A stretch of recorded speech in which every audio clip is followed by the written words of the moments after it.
अपने प्रदेश हरियाणा के लिए गर्व का ये विषय है कि जिस गीता ज्ञान को हजारों वर्ष पहले भगवान कृष्ण ने अर्जुन को युद्ध के मैदान में जो संदेश दिया, वो केवल एकमात्र कोई श्लोक या कोई वाक्य, कोई पुस्तक का वाचन नहीं था, बल्कि जीवन का एक ऐसा सार जिसको हम शाश्वत कह सकते हैं, सार्वभौमिक कह सकते हैं, सर्वस्पर्शी कह सकते हैं, जो सबके लिए उस समय भी उतना ही उपयोगी था जितना आज वो उपयोगी लग रहा है।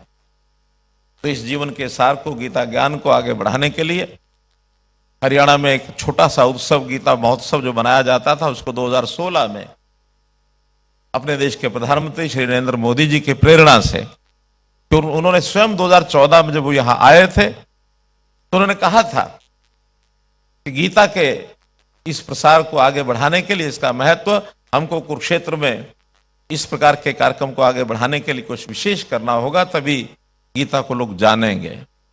2016 में हमने इसको अंतर्राष्ट्रीय स्वरूप पर मनाने का निर्णय लिया था। ये 8वां वर्ष है। दर्जनों देशों के लोग इस कार्यक्रम में आते हैं। 7 तारीख से लेकर 24 तारीख तक ये कार्यक्रम 2 भागों में है।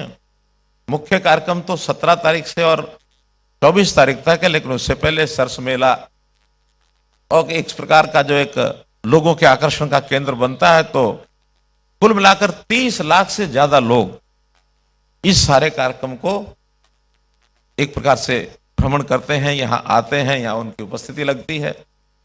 और अन्य देशों में भी स्वामी ज्ञानानंद जी महाराज ने प्रयत्न करके बहुत देशों में कार्यक्रम शुरू करवा दिए हैं।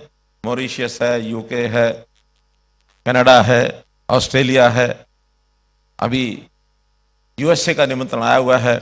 आज ही श्रीलंका के जो वहां के संस्कृति मंत्री, उन्होंने अपनी इच्छा व्यक्त किया कि हमारे यहाँ श्रीलंका तो बहुत नजदीक है और सब हिंदू समाज वहां रहता है, तो वहां भी ये कार्यक्रम करने चाहिए।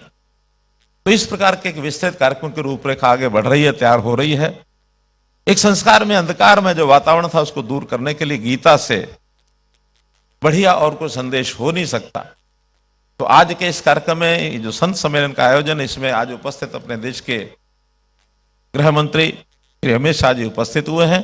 मैं हरियाणा की 2 करोड़ 80 लाख लोगों की ओर से आपका स्वागत करता हूं, आपका अभिनंदन करता हूं।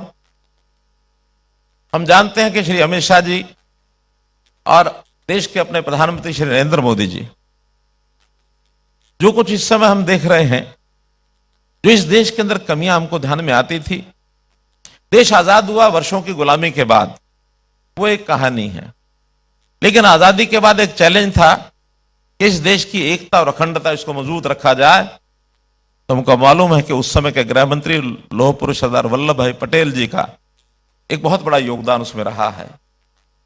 500 से ऊपर रियासतों को एक सूत्र में बांधने के लिए उन्होंने सब राजाओं महाराजाओं को, छोटी बड़ी रियासतों के जो चलाने वाले उस समय लोग थे, सबको एक सूत्र में बांधा और देश एकता में बंद करके, और आज एक लोकतांत्रिक सबसे बड़े देश के रूप में उभर करके आया है। लेकिन पिछले 70-75 सालों में इस देश की गुलामी के जो चिन्ह थे, उनको मिटाने के लिए, उनको दूर करने के लिए, उनको हटाने के लिए ये काल शुरू हुआ अपना 2014 से श्री नरेंद्र मोदी जी के नेतृत्व में।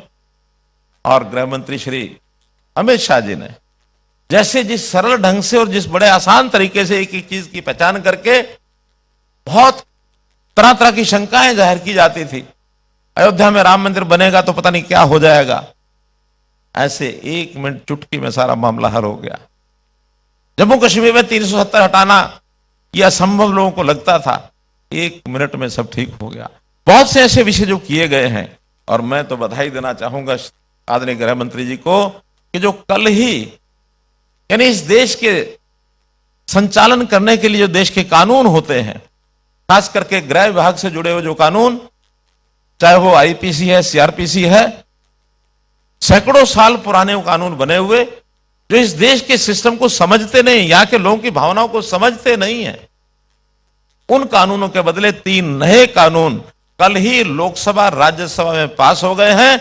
और जैसा आपने जानकारी दी है, आज वो एक्ट का रूप धारण कर लेंगे। मैं बहुत बधाई देता हूं, आपको सराहना करता हूं इस बात की कि अब देश भारतीय संस्कृति के हिसाब से हमारी जो विरासत है उसके हिसाब से इस देश का संचालन लोकतांत्रिक तरीके से आगे बढ़े, इस ओर बड़े बड़े कदम सब उठाए गए हैं।